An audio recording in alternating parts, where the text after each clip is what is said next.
Hello, and thank you for joining us today. My name is Howard Brownstein, and I'll be moderating today's discussion, Is 2020 Upending Compensation Committee Best Practices? Typically, those of us who sit on compensation committees spend a good portion of the summer months benchmarking executive and director pay and preparing for the fall work when we develop new, strategically aligned pay programs for the coming year. As we all know, 2020 has been anything but typical. The best laid plans and approaches that we've relied on in the past may no longer be relevant. Many directors are now faced with managing outdated 2020 incentives and creating new programs without the benefit of solid data or reliable guidance for future expectations. Given this unusual cycle, our webinar today will explore some of the urgent questions committees will be discussing very soon, if they aren't already. I'm joined by Deb Lifshie and Leanne Richardson from the New York office of Pearl Meyer. Deb and Leanne are going to walk us through benchmarking issues, considerations for the core pay elements, and director compensation. We'll also look at the legal considerations of material changes to programs and how shareholders and proxy advisory firms are likely to respond. Before we get started, Sienna Breen with the NACD education team will cover the housekeeping items. Sienna? Thank you, Howard. As Howard mentioned, we have a few housekeeping announcements before we get started. First, I'll talk to you about the tools you have available in your webinar console. In the top right corner of your webinar console, you can submit a question to be answered by our speakers during the program, time permitting. Please note that if you do submit a question, you will be opted in to receive future executive compensation thought leadership from Pearl Meyer. Just below that, you can tweet live with us using @NACD and @PearlMeyer. And in the bottom right corner, you can download a copy of today's slide deck and access some additional resources. Today's slide deck is also available on pearlmeyer.com at the URL on your screen. And as always, a recording of this webinar will be available early next week at both NACD Online and nacdonline.org and pearlmeyer.com. Your participation in today's live webinar earns you credit toward maintaining your NACD credential. If you are enrolled in a fellowship program, you will automatically receive 1 skill credit for your participation. And if you are working toward maintaining your directorship certification credential, you will automatically receive 1 recertification credit for participating. Please note that you must attend this webinar for at least 50 minutes in order to receive either credit. Finally, we will have a few anonymous evaluation questions at the very end of the program, and we would appreciate your feedback, so please stick around at the end of the webcast to answer those questions. And now I'd like to turn it back over to Howard to get us started. Thank you, Sienna. So, Deb Lifshie of Pearl Meyer, talk to us about what we're going to cover today. Thanks, Howard, and thank you all for joining us. Good afternoon or good morning if you're on the West Coast. This has really been a wild ride in the world of compensation, and everything that's happening is just sort of unbelievable and unprecedented. And so what we've packed in today's agenda are the highlights, the 7 highlights we could think of things that are constantly evolving and changing, how companies are reacting, and what we predict going forward. The first topic that we'll cover is what's the compensation committee's responsibilities and how are they expanding? And, you know, I like to say there's something in the name that indicates what's happening. When we looked at compensation committee charters and what the new name is of this committee, it's been expanding pretty much exponentially every year. We started with the compensation committees. Now we're seeing words added like compensation and benefits. It's progressed to succession planning, which has become an interesting area in light of the pandemic. And my most favorite that I've seen recently is the Human Capital, Human Resources, Succession Planning, and Compensation Committee. So that gives you a little indication of where your responsibilities are going as a compensation committee. Obviously, layered in with the responsibilities around compensation are how the committee is reacting to great uncertainty in light of social justice issues and how this has really come to the forefront in light of the pandemic. Well, I'll then turn it over to Leanne, and she'll get into the nitty-gritty of what's happening to benchmarking. How, as Howard mentioned, how will companies and committees be trying to plan out compensation when a lot of the benchmarking was pre-pandemic? We'll get into how benchmarking is happening and treatment, and maybe changes are occurring with respect to our core 3 elements, your base, our bonuses, or short-term incentives, and equity payments, long-term incentives.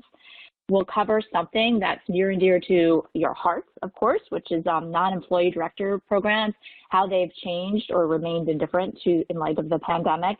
And then we'll circle right back around to some of the legal considerations you might be confronted with if you have tried to change your program or you're planning on changing your program, either mid-cycle or going forward next year.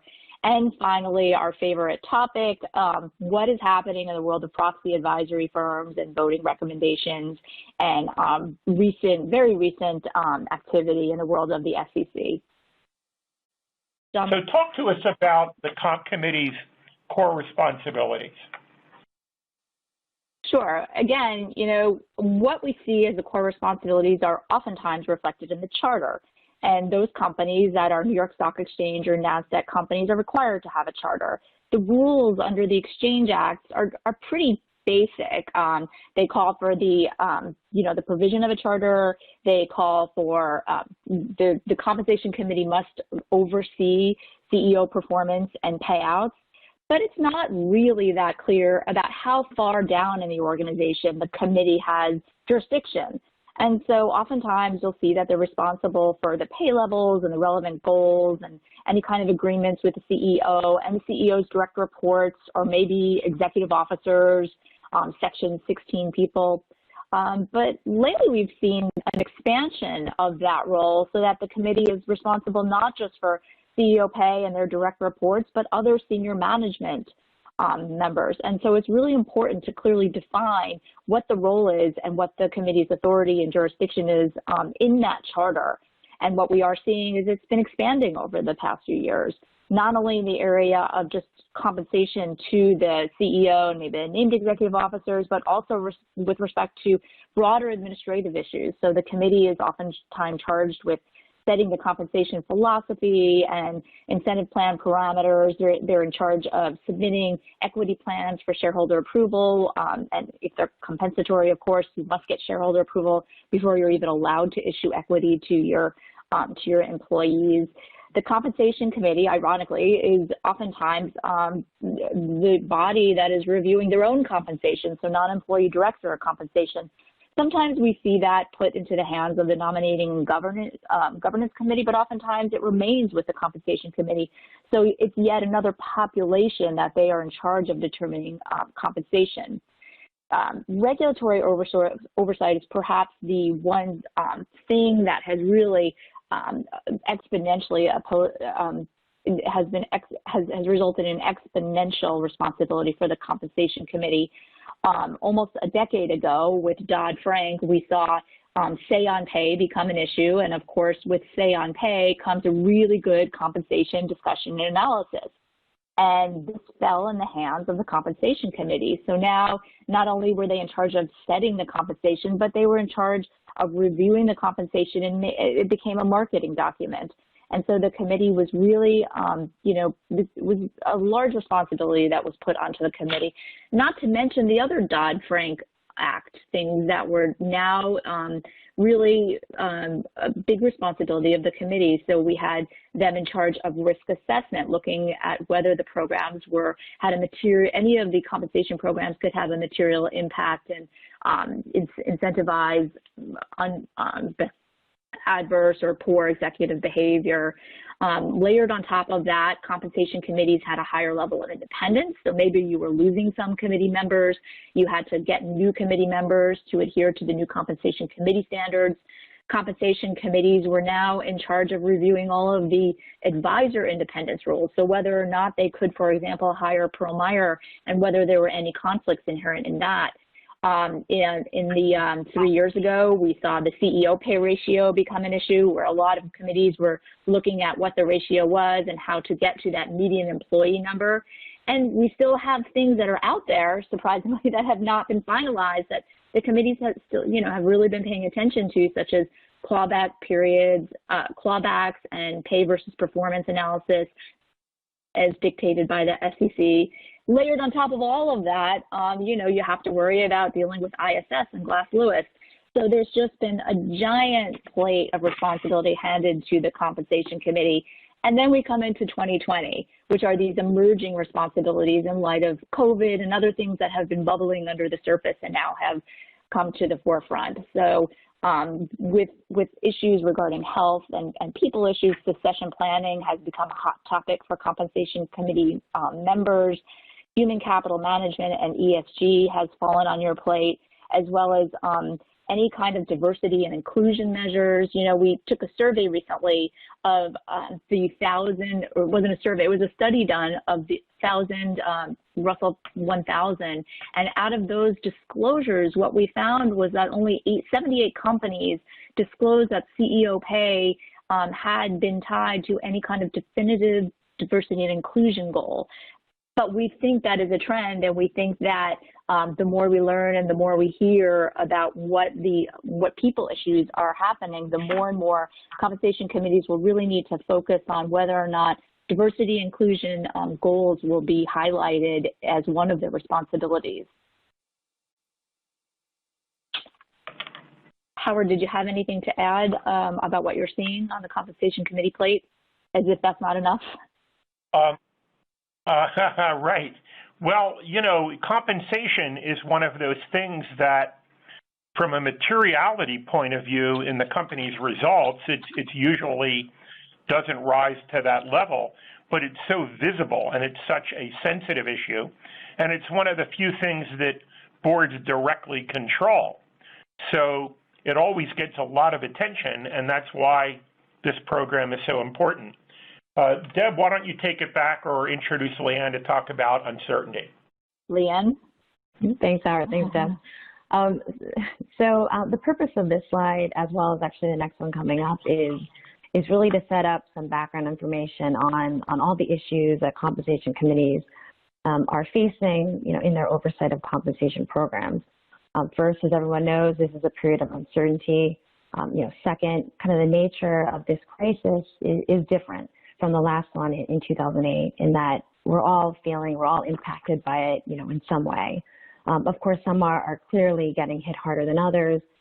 So as you can see on the bottom of this page, different industries are facing, you know, different compensation challenges. So on the left side, you know, of the spectrum, we have high-performing companies like PPE manufacturers or companies like Amazon that are, you know, doing well financially, but also having to deal with retention issues or how to treat, you know, frontline employees fairly. On the other side, so on the right side of the page, the other side of the spectrum, we have the severely negatively impacted industries, such as those from the consumer discretionary sector, like hotels or restaurants. And they're focused on cash management. You know, they've already taken some actions to temporarily reduce cash compensation for executives and board members. In some cases, they've also furloughed or laid off employees. And so this really sets the stage for this pandemic. And actually, Howard, I did want to ask you, you know, you run, you know, your own company, you know, you sit on a number of boards. I'm curious, you know, how have your companies been impacted, and kind of what are some of the experiences, you know, these days that, you know, with the boards you serve on? Well, thanks, Leanne. You know, I can report that the boards I serve on have all been doubling down in terms of their workload, frequency of meetings, length of meetings. We're all dealing with, first of all, how, you know, what's going on impacts the company. And then, of course, in compensation, what the implications would be. But the second major factor is that the future is that much more inherently unpredictable. In other words, even if you have accurate data on what is happening right now, that may not tell you a lot about what will happen next month or next quarter.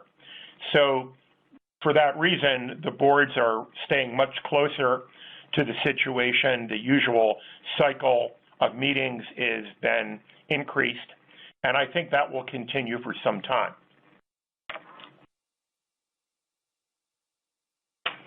So Leanne, let's talk about, like we just said, how this crisis is different.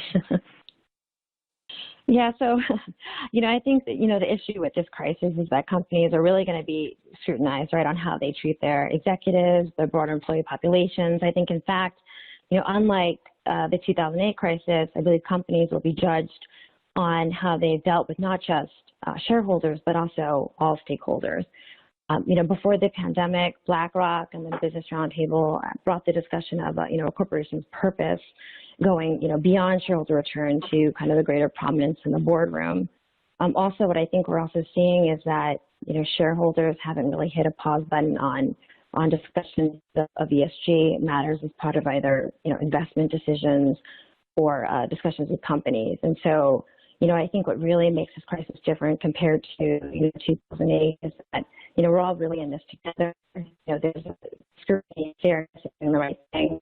I know at the end of the day, it's when we all have to look back at kind of the actions taken. It's we really want to feel, good about the actions that are taken. So. I think that's all very well said. So then, what do benchmarking and market prevalence have to tell us? Sure. So, as Deb mentioned before, typically as part of a calendar year, compensation committees, most companies would be taking the summer to, work with the consultants to, review market benchmarking data to support, essentially pay recommendations for the next year. Now we know the not only represent decisions, and the business conditions that represented what we'll call, pre-pandemic, the pre-pandemic economic environment. And so, while we're starting to see some non-calendar year companies file proxies that actually address compensation decisions that do factor in the pandemic, we won't necessarily have, a lot of examples to draw from. And for that reason, compensation committees will really need to rely more so on judgment and doing really what is the best for the company to ensure that they're, retaining their executives, keeping them engaged and motivated by the incentive plans. And so, companies will need to understand kind of the best measures that will encourage their executives and employees to perform through and really beyond the pandemic. Also, companies will want to make sure and ensure that they're being fair to shareholders, again, kind of all stakeholders, and that the programs are affordable and appropriate. Since I'm thinking about this, I know before we jump into actually all of the specific pay elements, I know a lot of the NACD board members here, sit on public boards, but there are probably a lot of you who also, sit on not-for-profits or private company boards. And so I just wanted to throw this out to Deb and Howard, and want to get your thoughts about not-for-profits and private companies. Are you seeing kind of the same problems and issues occurring with these organizations? Deb, you go first. Right. Yeah, I mean, there's usually cascading from the public sector down to the not-for-profits and private companies. So I think the same challenges exist, that you don't have a lot of the benchmark data. In fact, you have even less benchmark data, because oftentimes the things we draw on, either 990s or surveys, they're even older than some of the proxy information. So I think it's the same theory and technique, that you look at what is best for the company, and it's just, it's hard to benchmark to old data at this point. So everyone is facing the same kind of challenge. I think you're right. When I teach about corporate governance, I sometimes say that governance of nonprofits gets a bad rap sometime, because people mistakenly think it's some kind of governance light. It's not. The fiduciary duties are precisely the same. All the different is whether the particular nonprofit company may be smaller or simpler than other companies people are looking at. I'm on the board of a nonprofit. We have 10,000 employees. We are in about 12 states. It's a large company, and we need a lot of governance, and we get it. So what we've seen in regard to compensation in this period is very similar to the for-profit companies. How is it affecting us? What's happening to our numbers? Any financial impact? How are our people doing? What's appropriate for us to do or not do right now? I've seen no difference. It's really a function of how large and complicated the nonprofit is rather than whether it's a nonprofit. So, Leanne, talk to us about base salaries, if you would, please. Thanks, Howard. So with respect to base salaries, thus far, there's a very small portion of the Russell 3000 that took immediate action to temporarily reduce salaries and board cash retainers. And as you can see on that page, it was about 10% is what we found when looking at disclosures. This percent is actually probably a little bit higher if we include, unspecified reductions. So those companies that said they reduced executive pay, but they didn't necessarily specify an actual percent or level. Most of the companies that did take action came from severely, as I mentioned before, severely negatively impacted industries. Some companies have actually begun to restore base salaries, and others have specified an end date to salary cuts.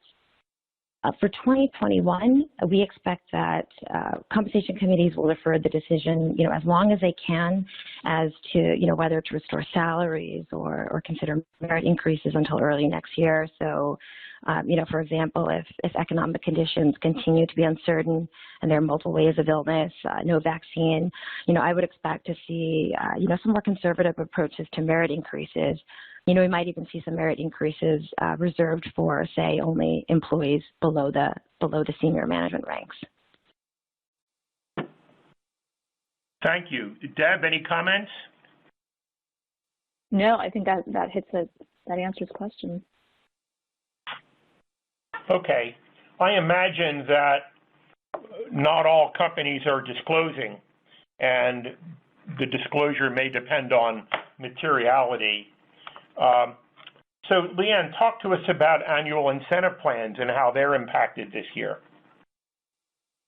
Perfect. And actually, Howard, I did want to go back to something you were saying about disclosure. Yeah, I think it's, the way we're capturing the data, we're talking to our clients and we're also, pulling filings. And I think, the way that this is done is by looking at the Form 8Ks, which, the SEC does require public companies to file an 8K if there are material changes in pay for executive officers. But what we're finding out is I think some companies that we have worked with do not deem their changes to be material. And, although most companies will file something even if it is immaterial, because I think what they're trying to show is a bigger picture.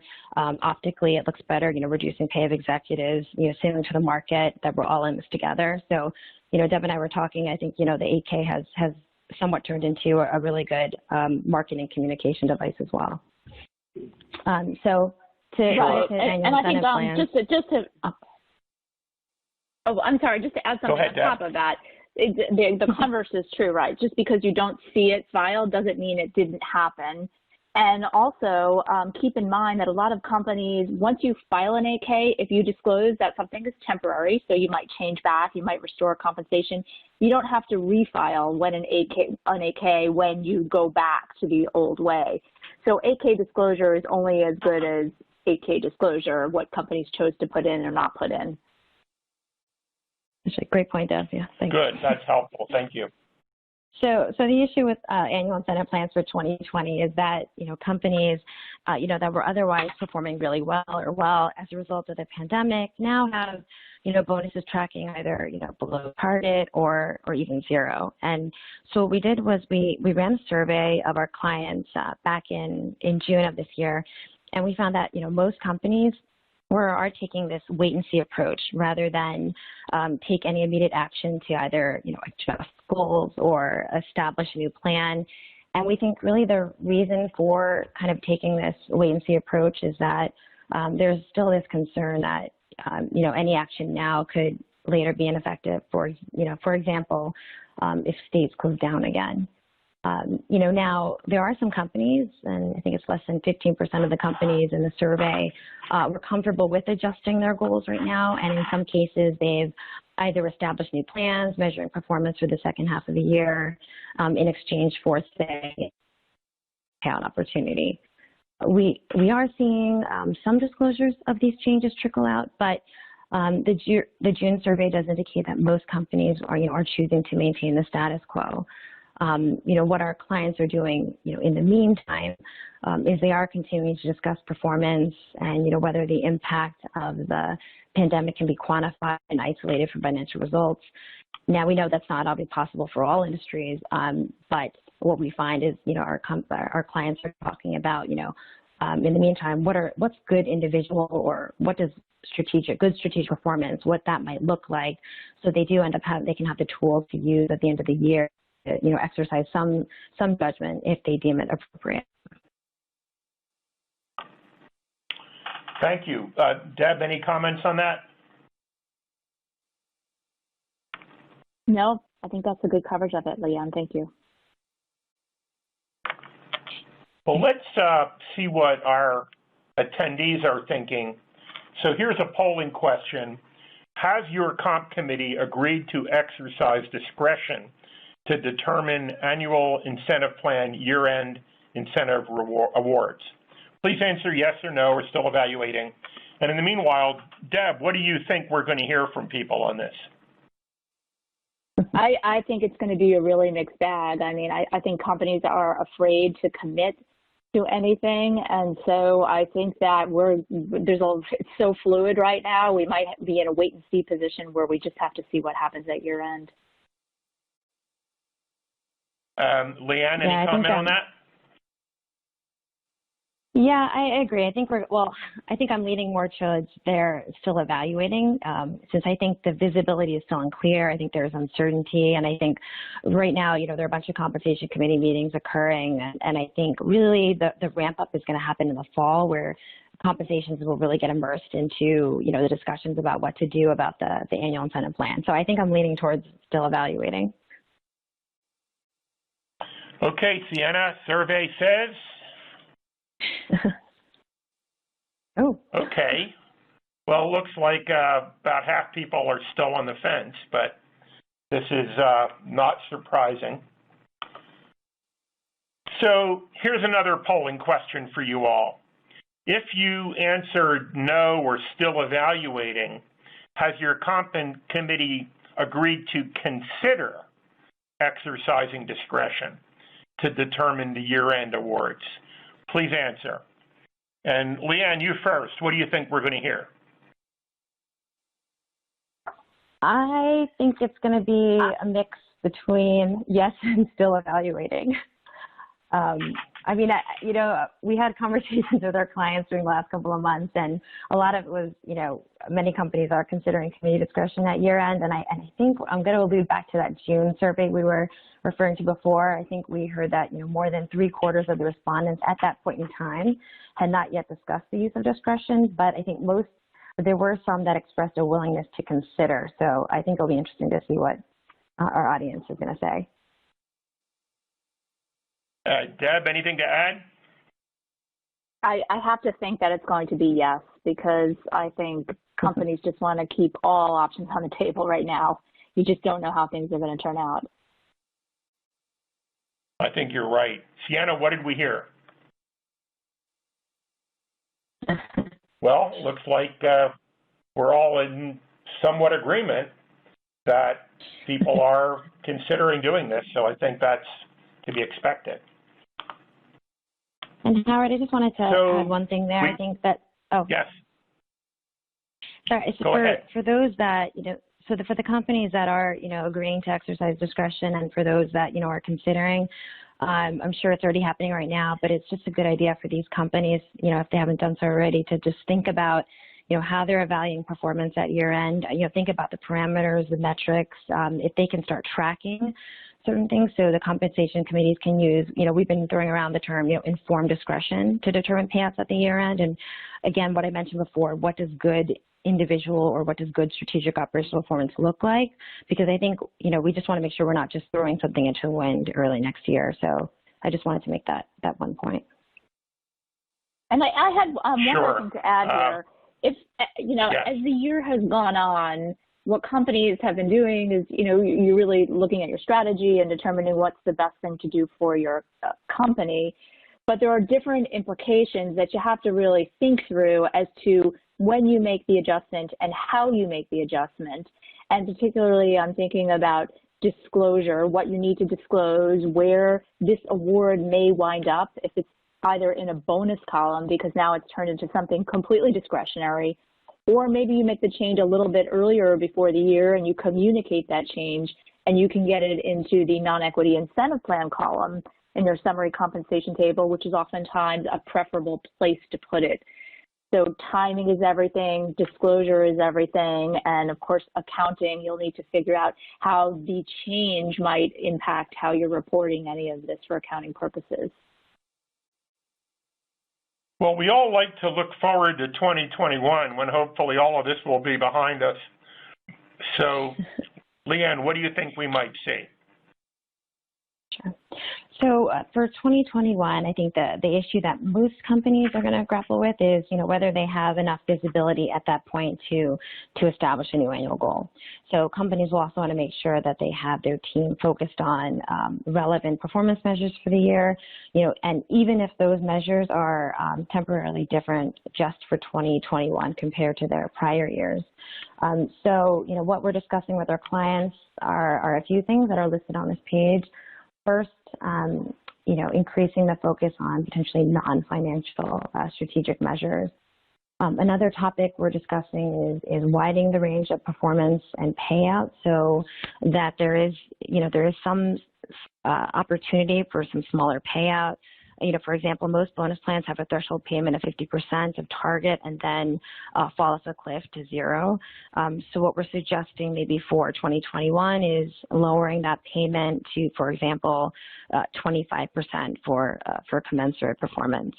And finally, what we're talking about is addressing uncertainty in goal setting by establishing, quarterly or semi-annual plans that ultimately, are delayed until year end and paid out as normal at that point.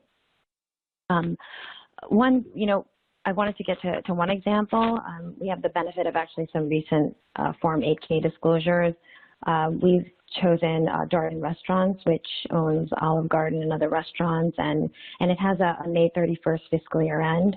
The Form 8K, disclosed pay actions for 2020 and 2021, and it offers, just a good example of a company that recognizes that there's uncertainty in goal setting, but also kind of sees the importance of maintaining performance standards and communicating priorities throughout the organization for 2021. And so on the left side of this page, you can see for 2020, what Darden did was they isolated the bonus payment to the first 3 quarters of the year and paid a bonus of 94% of target on that basis. And then they also communicated that there would be no merit increases or a change to target bonus or LTI values for 2021. On the right side of the page for 2021, they noted a change to the AIP pay structure, so where the bonus will be based on financial results for the second half of the year, which does give them the opportunity to set measures later in the year when they believe that they have better visibility to set meaningful financial targets. They did specify that they're not ignoring the first half of the year. What they're going to do is they're going to establish some non-financial measures that will ultimately serve as a modifier to the ultimate financial results for the second half of the year. Okay, thanks, Leanne. Well, to keep us on time, let's move ahead, talk about long-term incentive plans. Please lead that part of the discussion. Great, thanks. So, companies are actually similarly taking this wait-and-see approach to outstanding grants that are invested. And similar to the bonus plans, there are performance share units, performance shares that are scheduled to vest at the end of the year. They're now tracking similarly at below target or even 0 by virtue of COVID-19. And committees just want to be fair and are evaluating whatever adjustments they want to make at the end of the year, to determine whether or not there will be a payout or an adjustment to that payout. So companies will just want to make sure, you consider the consequences of excluding, the impacts of the pandemic from the results or applying discretion. The important thing is your auditors should give you, some guidance on the consequences of any actions you're contemplating. I think there's less of a desire to change PSU cycles, which typically measure a 3-year performance period that have already been issued and are scheduled to vest in 2021 or 2022 because there is uncertainty as to whether that action today, similar to what I said before, but will be effective. There's also some unattractive accounting implications, and for public companies, some unattractive disclosure consequences for modifying those PSUs. With respect to stock options, sorry, Howard? Go ahead. Please go ahead. Thank you. With respect to stock options, there are stock options that are underwater today, but most clients are, still letting them play out, given that they do tend to be granted, with a 10-year term, and there really is time for the market to recover. We're not yet seeing companies really think strongly about repricing those options like we saw during, the last financial crisis.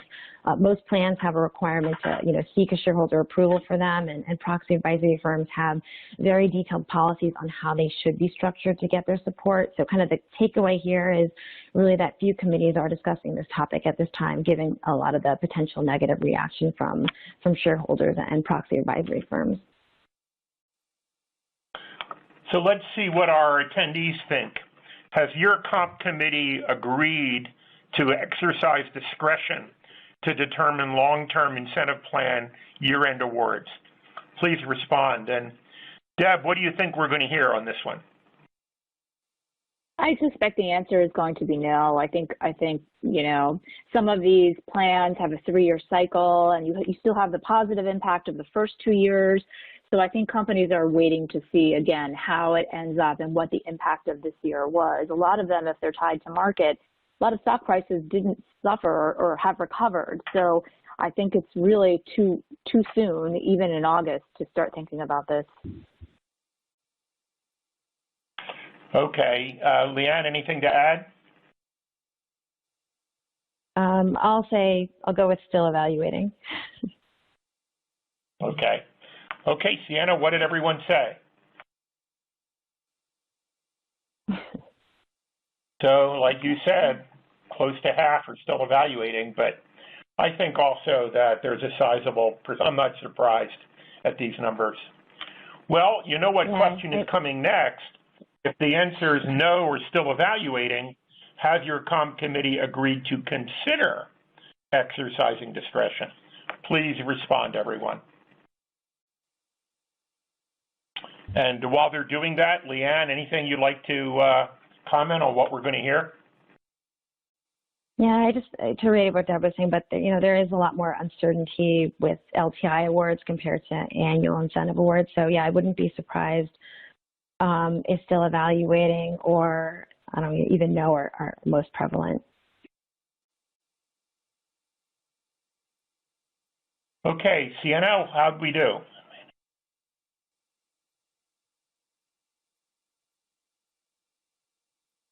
Yep, I think pretty predictable.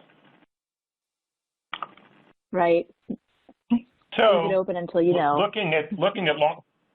Sorry. Yep, I think just like leave all your alternatives on the table just in case, because these are unprecedented times. All right. So now looking at long-term incentive plans for 2021, Leanne, what do you think we're going to see? Sure. As we go into 2021, compensation committees will think about whether there are any retention concerns because, as we just discussed, 2020 may result in lower payouts for the bonus plan and PSUs. There could be, as we mentioned, underwater stock options in play, and also multiple future PSUs tracking at zero or below target. And so, what we might see companies do is, consider the following for 2021 is, one, potentially grant slightly more in terms of value or provide retention awards with longer vesting. As companies weigh new PSU grants, they will consider whether or not they think they can forecast 3 years out. And to the extent they don't feel comfortable doing so, we may see a temporary change in the grant for 2021 to place a heavy emphasis on, time-vested restricted stock and stock options. We might even see kind of 1-year performance periods with additional years of vesting of any earned awards. And to the extent PSUs will be granted, we may see kind of a shift to more non-financial or strategic measures or greater use of relative measures. I think one of the things we are saying, to the extent that you do go down this path, We are asking, our committees to evaluate their peer groups, whether it's a set peer group or if it's an index, just to confirm that it still continues to make sense for relative performance measurement reasons. Now, on the other hand, I think what companies with lower than normal stock prices will assess whether or not these grants are even affordable or appropriate. And so we actually may see some other actions to adjust grants to limit the impact of dilution and burn rate to shareholders. And we've listed those in the middle of the page here. And I wanted to see, we have one more example of another company that actually disclosed information on their 2021 equity plan in a Form 8K, and it comes from FedEx. And this one also happens to have a May 31st fiscal year end. And what FedEx is doing is they're really focusing on retention going into 2021. And what they disclosed is that they're not even going to attempt to structure an annual incentive plan. What they're going to do is, in addition to annual grants, they're going to grant retention equity awards to their senior executive ranks. And they're going to tie it to 4-year vesting. And they'll also adjust the measures they use to measure long-term performance by incorporating a new efficiency and capital deployment measure, of which they're weighting 25% rather than a pure 100% EPS measure for the year, which is a part of their regular program. Deb, how is this different from the 2008 crisis? Well, I think, there's many ways this is different, but if you think about it just in the world of compensation, we came out of the 2008 crisis with a lot of criticism of executives that had received large stock option awards because prices were largely depressed, especially in the financial sector, and then these giant pops in value when the markets recovered. I think here it's not so much about that, and it's impacting people across the board, not just in the financial sector. So that risk of having that unlikely pop in a stock option is probably not as much of an issue right now. I think you're right. Well, let's turn to a topic that may be near and dear to the hearts of those listening, non-employee director compensation. Leanne, take us through this. Sure. So just going back to, we were talking a little bit before about base salaries, very few companies also cut non-employee director cash compensation in response to, COVID-19, and actually most will begin to restore them.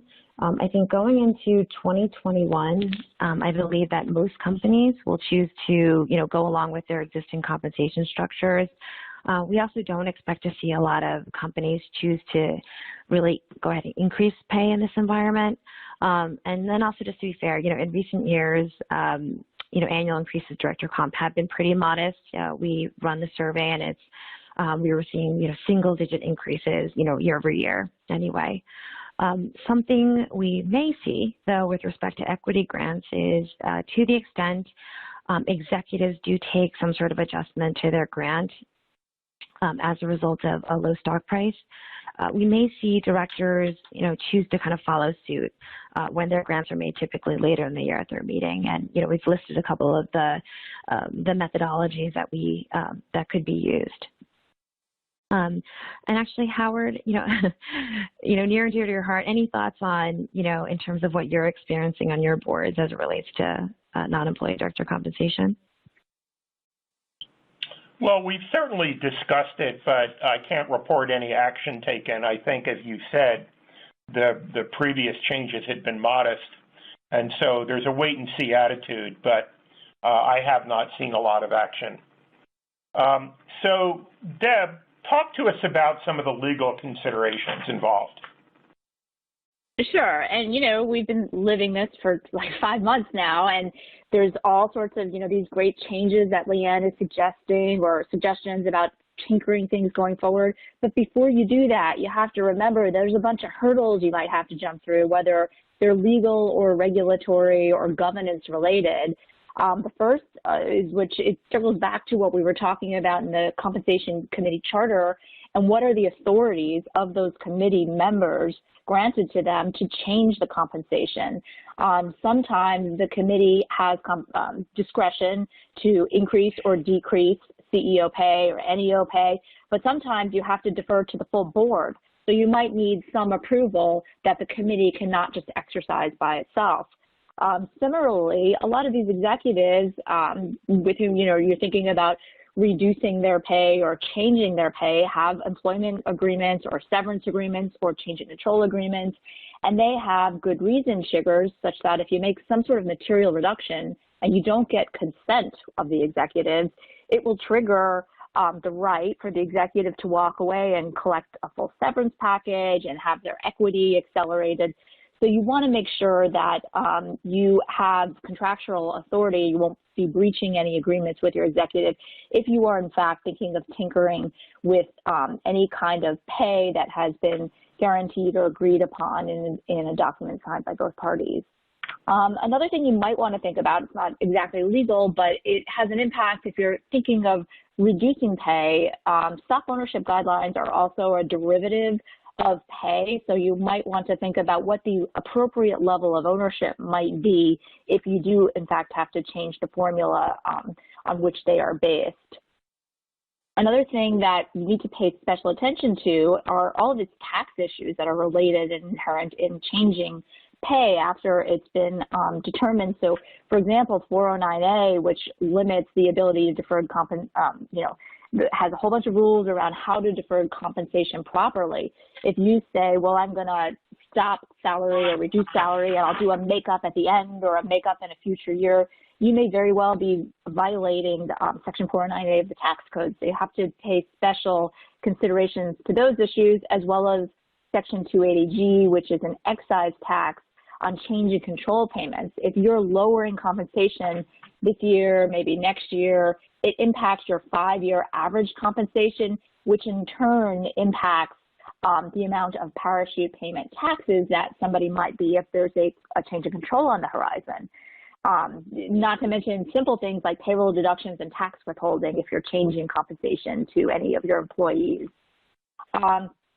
There's also very special provisions if you are with a company that has accepted CARES Act money under the Main Street Lending Program. Under that program, if you have any executive that made compensation in excess of $425, 2019 generally, they will be capped at $425, so you can't give them more than that going forward. And if in fact you have somebody who made more than $3 million, their total comp will now be capped at $3 million plus half of that excess of $3 million. So you can't try to plan really big payouts and packages to the extent that you've accepted some CARES Act money. And of course, something we've been talking about, and it's always a thought process, is the disclosure and the internal communication of any kinds of changes you're thinking of making with respect to executive compensation. Howard, have you come across any of these when your committees are deciding on making changes? Well, as I said, we haven't made any huge changes. What we've talked about, it's certainly about the CARES Act. That's been a discussion, but otherwise we haven't run into any legal hurdles as yet. Deb, talk to us about the proxy advisory firms and shareholder engagement, both very important. Oh, sure. So as you can imagine, ISS and Glass Lewis have a significant impact on how institutional shareholders, retail shareholders, how everybody votes. And nobody wants to get caught up in a negative say-on-pay recommendation in the year of COVID. They're trying to make, trying to hold it together. So as anticipated, ISS and Glass Lewis came out with additional policies or changes in April of 2020. But unfortunately, we'll cover it a little bit more in the next few slides. They didn't give a lot of relief to those companies in making changes and trying to accommodate for the crisis that was impending. So we do expect that companies will need to engage in direct shareholder, go to direct shareholder engagement if they've made significant changes to their plans. We think that 2021 will be an outlier year in terms of compensation and incentive packages, as Leanne discussed a little bit. And we're thinking that companies, instead of looking at finances, they'll try to realign and stress the realignment to their shareholders about what is best practice, and maybe it's a human capital strategy rather than a financial strategy. And across all of this, of course, is disclosure, disclosure, disclosure, because the more you can disclose and explain to your shareholders how their interests are aligned with your compensation programs, the more likely ISS, Glass Lewis, and shareholders will, understand your programs and vote in favor of them. Let me hold any comments I have till later, Deb. Talk to us about what ISS is saying. Right. So it's sort of interesting because, as I said, they kind of gave some direction, but they didn't give any relief to their pay for performance test. They didn't give relief to there's some very stringent repricing provisions. They did say that if you're changing your annual bonus, please disclose it, explain it. They're not really supportive of changes in LTI plans. They gave a lot of, they did give some relief in terms of course, attendance and virtual meetings, which was necessary. Otherwise, meetings couldn't really happen. They were understanding of postponements, and they had some very specific information on dividends and share repurchases. They did do something also interesting that it's not here, but they gave 4 examples of changes to bonus plans that might be acceptable, but in no way were they a gift to any companies, because they were quite stringent in terms of saying, if you give some relief, you're going to have to cut CEO pay targets by a certain amount. So those were published, and people didn't pay too much attention to them because they weren't really too much in the way of relief. How about Glass Lewis? Oh yeah, sure. So Glass Lewis paid even more lip service to the pandemic, and they kind of gave warnings instead of relief, and said that executives, clearly executive compensation should not be preserved and protected at the expense of shareholders. They gave another big warning about disclosure, that if you are going to do anything, you need to disclose it, and you need to disclose it timely. So no playing around with your 8K to determine if something's material. Please disclose if you think it might be approaching material. And of course, they also gave some relief on the virtual-only meeting structure.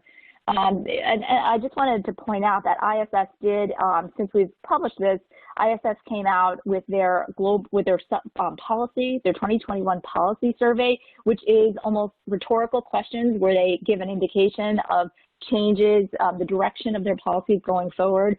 So a lot of the questions were, do you agree with the flexibility we gave last year, and should we continue with this flexibility? What kinds of adjustments are okay? And also, what best represents your organization's view of what is a reasonable response under the circumstances. So you could take a look at those and see what direction they may be heading in, which I think is they're going to stick to their plan. They might have some flexibility inherent in what they're doing, but it's really important to disclose what you're doing and why you're doing it and why it aligns with your strategy. What is the SEC telling us about the proxy advisors? Right. In our last, this is like the golden nugget, and so this is like best for last, depending on what your viewpoint is. So for years, the SEC, companies have been urging the SEC to get involved, that proxy advisors have gotten too much power over voting policies, and they were dictating voting policies, and they really need to be regulated in some format. And so the SEC just came out with rules, adopted 3-1 on very much a partisan stance, that proxy advisors are engaged in solicitation, which means that they are governed by the proxy rules. And if they want exemptions from some of the more onerous provisions of these rules, they need to comply with a few things. First, they need to have a very clear conflict of interest disclosure. Second, they need to make their proxy advisor reports and recommendations available to companies at the same time that they are made available to investment advisors. And investment advisors should be able to review those, and investment advisors should have a policy that they have to review the company response to these reports. So it sounds like a lot of procedural things happening here, but it does give companies a bigger voice in responding to how ISS has made their recommendations, particularly if there's a negative recommendation on say on pay. So really important for companies to get those reports, which are now free. They're made available to all companies, not just big companies, and provide input if they disagree with the rationale or they disagree with the factual representations in that report. So before we get to our Q&A, quickly, let's talk about what we want people to take away from today. Leanne, please start us off. Yeah, to recap again, just the uncertainty. You know, this is different from any other crises, and we're all impacted in some way. You know, again, many different impacts on the different industries, the different compensation challenges across the industries. And for incentive plans ending in 2020, where, you know, many companies are still taking this wait-and-see approach, with moderately to critically impacted industries, you know, may exercise discretion at year-end. Again, compensation benchmarking is outdated with respect to 2021, and while we might have some sort of examples to draw from, we won't really have a ton to really look at. You know, and because 2021 will be a non-benchmark year, so to speak, I think this is the key, but we do expect to see more companies rely more on judgment, really getting back to the heart of what they as a company are trying to do and accomplish that works for their company, their business strategy, and just making sure that their executives and employees are engaged and, you know, in their seats through this crisis. And then Deb, I think you have the last one. Deb, you take the rest. I mean, just really recapping, your compensation committee member, this whole pandemic, it's really about people. And so there's going to be a lot of more issues dropped on your lap besides pure compensation. So, you know, get ready to think about how to handle that, how to delegate it, and what your game plan is. ISS and Glass Lewis, a little bit of a mystery. They say there will be some flexibility, but we don't know going forward. So as you approach proxy season, think about how you're going to disclose any changes you made in reaction to the pandemic and what's needed going forward. And alongside, hand in hand with that, think about your shareholder communications if you need to do any outreach. And before you touch anything, make sure you're not violating any legal, tax, or accounting rules. And I think that's it. So we have time for a couple of questions at least. One question is, do we see the results of the work being done now sort of changing how we think about compensation, that what really matters? Deb, you want to take the first stab at that? I'm not sure what really matters. I mean, I think part of the overlay of all of this is there are like really big social justice issues going on in the background. So a lot of companies are thinking about, okay, I have to think about how to adjust in terms of the pandemic, but also all of these other ESG things which have not fallen off the radar, and how will I now incorporate those into my plans going forward? So Leanne, do you think that this environment is going to shift measurements of success and KPIs as it relates to compensation? Yeah, and I think that goes hand in hand with kind of what Deb was talking about, ESG. You know, we were already seeing this before the pandemic, where there was a shift to more, you know, there was governance, but, you know, also, you know, environmental, but more social. So I think while it's not necessarily prevalent now, we'll see a push towards diversity and inclusion. We'll see some other, you know, environmental kind of metrics. So I do think we're going to start to see more and more changes to metrics, but also tied to typical, you know, financial metrics. Sure. Deb, how about below the C-suite? What do you see happening there with regard to compensation in this environment? Below the C-suite, I mean, I do think, again, I reiterate, I think some of these ESG measures, recruiting measures, human capital measures are really going to be important, especially at the line. I agree with you. Sienna, back to you. Great, thank you, Howard. And sorry that we ran out of time for questions, but we appreciate you all being here today. And I just have a few quick reminders before we wrap up. Our next Compensation Committee Series webinar will take place on Thursday, September 24th at 2 p.m. Eastern Time, the same time. If you enjoyed today's webinar, we would really love for you to join us for that one as well. You can register now at nacdonline.org/webinars, and there's also a link directly to the registration page in the additional resources box in your webinar console if you want to register now. You can also find archives of all previous webinars in this series at nacdonline.org and pearlmeyer.com. And I'd just like to thank one more time Howard, Deb, and Leanne for a wonderful discussion today. And with that, this concludes our program. Thank you all again, and have a wonderful afternoon.